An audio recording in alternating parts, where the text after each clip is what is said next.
Siyam to 20 ka mga Pasado libod alas 5 suroy ng ang umaga na-rescue kanina sa nakabuka Masako naman niya silang sa lahat ng Cebu mga City.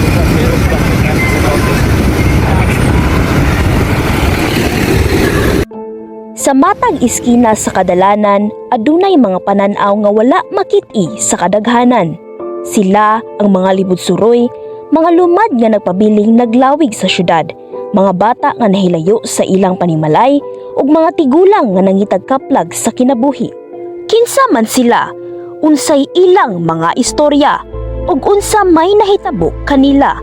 Kini si Kimberly Berdon, andam na ba mo sa usa ka dokumentaryong mupukaw sa inyong unahuna ug kasing-kasing. Ako ba mag-live Papa? Ang ilang kinabuhi sa dalan puno sa kakapoy, gutom o peligro. Sa Pilipinas, libuan ka mga tao ang nanginabuhi sa kadalanan. Ang uban napugos sa kahimtang sa ilang pamilya, samtang ang uban walay kapadulngan tungod sa kalisod, panagbuwag sa pamilya o kakulang sa oportunidad nga makatrabaho.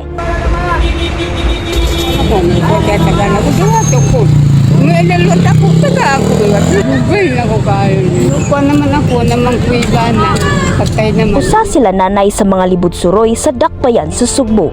Idara na sila apan nakigbisog gihapon sa kalisdanan sa kinabuhi. Adunay daghang hinungdan nganong ang usa ka tawo mahimong libod suroy.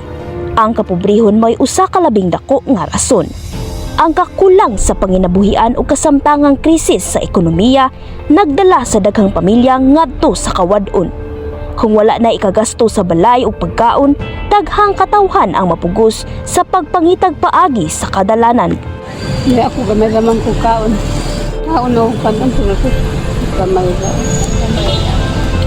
Kama ko, yan na agad ko. 88 na ako. Para na ako makakita ko mga tiguang limos. Tandog dyan ako kasing-kasing kay luoy mga di sila. They're supposed to be at home pero naa sila sa kalsada, painit, paulan. Unta, may makatabang na nila. Ay sa kahailang pamilya. So maka-worry, maka-question tabak unsay nahitabo nila o naaba pa kaha pamilya nga nangitaan nila. Hindi ako gusto nga. Bungul-bungulan ako nga magsulit ako dili mutingog, magdalog ako maluog. Muna ako, mangikan na ako na makakaon ako, dinalak magunhaya ka na mga bata. Tungod sa kahimtang ni nanay kini nag-antos og puyo, sa usa ka payag kauban si tatay nga giisip niya nga igsuon. Misaysay sab siya nga aduna siya'y nadawat nga pipila ka hinabang sa mga tao. Apan dili malikayan nga aduna sab magbinuang sa iyaha. Gumikan kay idara na kini ug lugos makalakaw. Uy, bugol-bugol ako na eh. Uy, bugol-bugol. Mga niya ito nagbayad, yung kwarta nga kasing bayad ang lungon. Man ako uli kay yung nila nga na anak ko nung nagkubra. Man ako magkubra. Kung nagkubra na ako, itratuhan man unsa ako, nadawat ko, wala man. Aduna nay nahimong solusyon ang atong gobyerno kabahin sa mga libod suroy gawas sa paghatag sa ilaha og temporaryong panimalay. Giauhag pud sa gobyerno sa publiko nga hunungan ang pagpanghatag kanila kay kini usa ka balaod nga gitawag nga anti-mendicancy law. Ang musupak sa balaod makamulta ug adunay tsansa nga mapriso. Ginoo mo nga ako.